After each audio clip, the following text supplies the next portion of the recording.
You don't need a financial planner to create financial freedom. Stick around to find out why. Enjoy the episode. Welcome to the Infinite Wealth Podcast, where we teach clients how to build wealth and create passive income without the risk of Wall Street. Welcome to the Infinite Wealth Podcast. I'm Cameron Christiansen, along with our co-host Anthony Faso. And today we're going to be talking to you guys why you don't need a financial planner to achieve financial freedom. Anthony, what has been your experience with financial planners? I never had one, thankfully, so I'm throwing it to you. Give us a little bit of background here. Well, I would say when I first started getting off on my career, I started managing my own my own mutual funds and so forth. But then my brother-in-law referred me his financial planner, and he only charged 1% of the assets. And to be honest, what my theory was, or what my rationale was, like, if I manage it, this guy's a professional. He should be able to outperform me by at least 1%. So, and then I didn't have to worry about it. So, but fast forward, a few years, to me, it was confusing because we'd meet every quarter and he would write on the board, like, all these different funds that I had. And then he would write the rate of return for that quarter a year. And I'm like, dang, dude, I'm doing good. But then I looked on my statement and I'm like, this just wait, this doesn't add up.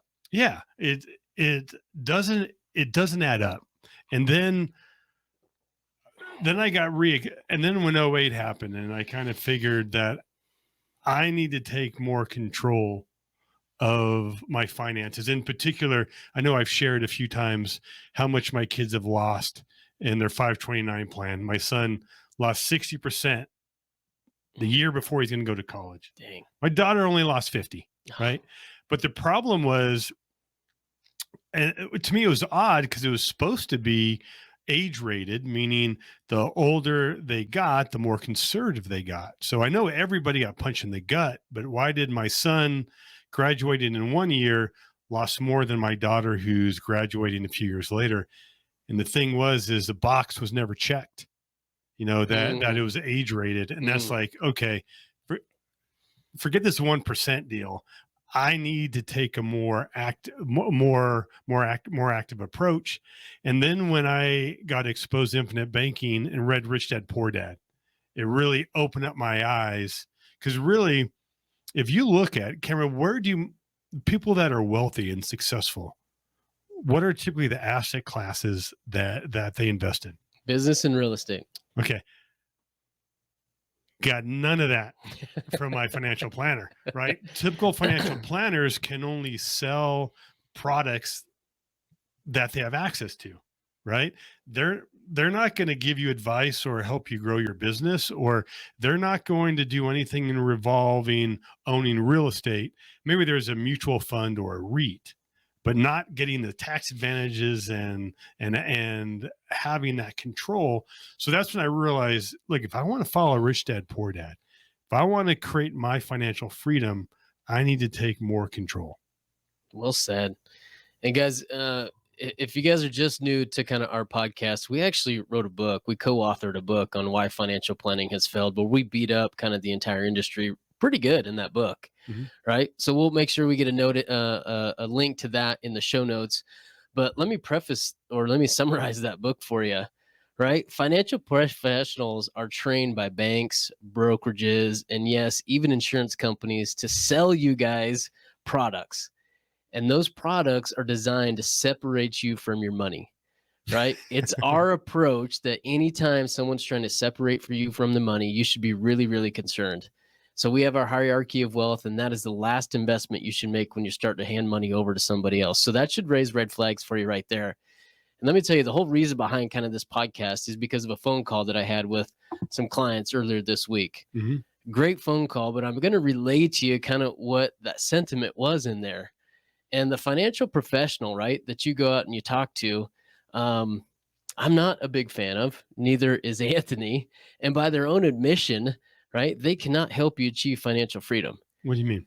Great question, man. I was in this networking group for a long time, and there was a financial professional in there And every week we'd meet, and he would stand up and he'd say, "It's not my job to make you rich. It's my job to make sure you aren't poor." I know. And I'm just looking at this guy like, man, you know what? And every week I want to stand up and just say, "It's my job to make you rich." Right. But I was nice. Curious, how successful was he in the group? He was just starting out. So to be honest, right? I mean, he was a glorified salesman, nicest guy in the nicest dressed guy in the room, right? He was one of those. But unfortunately, right, if you guys have experience with financial planners, I always think it's really crazy because when the market's good, what they're going to tell you is don't do anything, right? When the market's bad, they'll tell you don't do anything, right? It's almost the same advice. And unfortunately, that's exactly what people do is they go out and they don't learn anything about real estate. They don't learn anything about entrepreneurship. And they certainly don't go out and start learning about ways to create multiple streams of income. I can't tell you the number of times that people call in each week after we do one of our podcasts, and they'll say, "Hey, I've never heard about ATM business. Tell me more." Right? "I've never heard about a medium-term rental business. Tell me more." And so again, this week, one of the phone calls that we got, it was from somebody that called in and they were telling me about their experience with the financial planning industry. And really what the gentleman said was, "You know what? I've been investing in my 401k and my IRA for the last 25 years. And what I asked him, I said, "Well, what's been your experience?" And he kind of laughed and he goes, "Well, my 401k," he says, "I've seen that lose half of its value twice in the last 25 years. And he goes, my IRAs," he goes, "I've been putting money in, but I had realized it wasn't going anywhere." And what he said is he finally came to the realization that what he was doing was not working. And with the advice that he was getting, he was not going to be able to achieve financial freedom. We just did a podcast on financial freedom. So, Anthony, I don't want to spend too much time on kind of what financial freedom looks like because I think it's different for everybody, but I think it's pertinent here to kind of share with our listeners. What's your vision of financial freedom? Yeah, well, first, let me tell you what my typical financial planner's vision was. Yeah. And that was retiring at, I think it was 55 or 60. Right. So I'm just working my butt off and then I can enjoy the fruits, hopefully when I'm in my 60s. And their version was building a high net worth. And kind of my personal vision, again, we follow a lot of what Robert Kiyosaki says, and we believe financial freedom is your passive income to be more than your monthly expenses. And those products that they sell at a typical financial planning firm, very difficult to use them to create passive income. What would your definition? My definition of financial freedom is the same: passive income being greater than monthly expenses. But right now, right, I mentioned this last time, is that we're building a business and we're building an income. We're taking that income and building a passive income on the side. But man, I think people really need to revisit this whole idea of retirement, right? This idea of getting to age 65 and then just kind of sailing off in the sunset. I think that's kind of old and outdated. You've got to be able to find or develop a skill set that you can continue to do, until you wish, and still continue to produce and create an income. I enjoy working. I enjoy being productive. I enjoy helping people. And so I see myself doing this for quite a while. And I enjoy mentoring. Yeah. Wow. So I will be doing this for a long time. In regards to financial freedom, what I would tell people is there's no products out there, right? There's no magic bullet for financial freedom. And so what I would tell you is that go find probably the most successful person that you know, right? Take a minute, think about who that most successful person is, and then go ask them how they got to that point. And I'm guaranteeing you, they're not going to say because my financial advisor, my financial planner is only charging me 1%, right? And I'm able to live this lifestyle because of that, right? It's going to be business or real estate. But anyways, back to this conversation that I was having with this gentleman. As I'm listening to speak, he's really listing off all of these things that were holding him back, right? The financial planner being one of those. But the question I would have for you guys today on the podcast is, what's holding you back, right? Is it your financial planner? It may be, maybe it's not, right? Is it a lack of resources, right? We talk about resources being maybe capital. Number one, there's two ways to approach that. If it's capital, man, get to work, right? Go get busy, go earn an income, make sure you're saving 20% or more, right? But the other part of it is we've had several podcast episodes and we've highlighted opportunities where you don't have to have a lot of capital to get started. And so that's going to be mainly effort, right? Is it a lack of education that's holding you back? Man, there's some really good books out there where somebody can dive into and start to change their mindset and take action. The last one that I was going to share with you is something that I was interested in that the gentleman shared with me was he didn't want to be the first one. So he was located, him and his wife were located out of Michigan. And I hope they hear this episode because I'm excited to work with them. And I'm sharing their story, not to take credit in any way, just to highlight kind of the process that they've gone down just recently.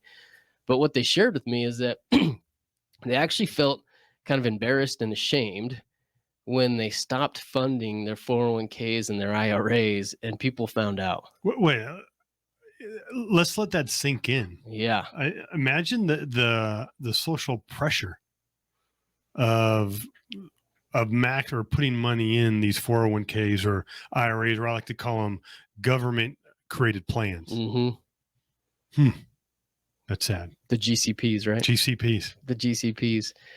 We had a great conversation, right? I kind of stopped the meeting there, but we just talked about, I shared my experience, right? When I first learned about infinite banking, there was nobody that knew what I was talking about or what I was doing. And so as you go down that road and you start doing something new, people are going to question what you're doing, right? And so there might be a lot of questions. And what I told them in that meeting was that as they go down this road, they're going to be faced with a lot of opinions and very little facts, and they're going to have to get really good at discerning the difference. But I asked that, right, is because there's lots of things that could be holding people back. So Anthony, let's kind of touch on kind of the main theme of this. And if you don't need a financial planner to achieve financial freedom, what do you need? Well, what I would say, a financial planner is going to make it more difficult for you to achieve financial freedom because they're going to want to lock up those assets for a while and they're going to give you contradictory advice. Even when I first learned about infinite banking, I went to all these different financial planners. Hey, tell me why this doesn't work. Nobody could give me a valid reason, right? But none of them supported it. But what I would say is that we're going to need some coaching, or we're going to need a mentor. And so I kind of use the analogy like a football team, right? If you want, there's different asset classes. If you want to be in long-term real estate or short-term rentals or midterm, or if you want to do land or whatever this business or investment of choice is, nobody is an expert in all of those fields. But just like a football team, they have coaches for a quarterback coach, they have a linebacker coach. And so if you wanted to get into one of these assets of your choice, find a mentor. Sometimes you got to pay for them and it's coaching, or there's a lot of groups, particularly in real estate. There's probably some local, often called RIAs, where people will meet up and you can develop those relationships. But what I think you need some value is you need a head coach, somebody to kind of oversee the long-term vision and kind of help the communication, and you do the execution with your specialized coaches. And whoever that may be, oftentimes that's a role that we will fill, that we kind of go over somebody's long-term vision and their goals and their concerns. And we can kind of see from a big point, whether we help them execute in some areas or we introduce them to some of the coaches for the areas that they choose to pursue. Well said. You can ask me. I thought the podcast was done, man. Man. It's not the Anthony show. No, So now, right? In my opinion, Cameron, I'd love to hear your opinion. Thank you. Thank you. Let me tell you exactly what this couple did. First, they went out and they educated themselves. They changed their mind frame. What they did is they went out and they read Rich Dad, Poor Dad, and then they read Nelson Nash's Becoming Your Own Banker. And what they realized is they realized that there's a better way. And they realized that they've been conditioned to think one way, but in reality, they needed to do something different to get out of that rut. So last July, what they did is they actually decided to start a medium-term rental business, and they're killing it. They went live in November, and they are cash flowing anywhere from $3,000 to $5,000 net profit since November. I'm curious how much effort or help their financial planner was in that. Absolutely zero help, right?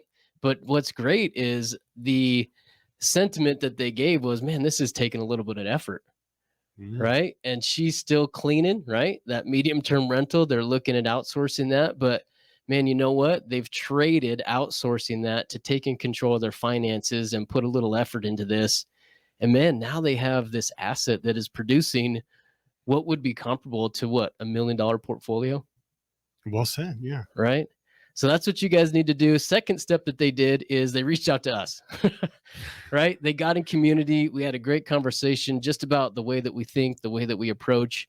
And now what we're going to do is I'm not taking credit for kind of their accomplishments in any way. I told them, congratulations, I'm going to be a cheerleader here. And if they need something along the way, I can absolutely help them. We're going to get their cash in a position where they can then leverage and continue to build out this medium-term rental portfolio up there in Northern Michigan. So hope you guys are listening. But if you guys have questions, if you guys are feeling the same way that you're trapped, you're not quite sure what to do, you feel like there's a better way, you know what? Take action, reach out to us. Let's have a conversation. And you can get on a 15-minute phone call with either Anthony or myself. I'm still trying to get...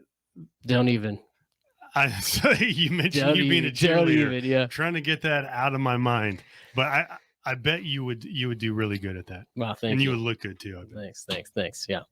Awesome, guys. Hope you enjoyed this episode, right? You don't need a financial planner to get out there and create financial freedom. In fact, they're probably holding you back with a couple other things. So let's break free of those mindsets. Let's break free. Let's take control of our finances, and feel free to reach out to us. We'd love to help you. Go make it a fantastic day. Take care. If you like this video, I know you're like this one. And if you want to learn how investors use infinite banking to increase their returns and lower their taxes, check this out. And if you have some questions and want to see if infinite banking is for you, hop on a discovery call with us. Link for that will be in the description.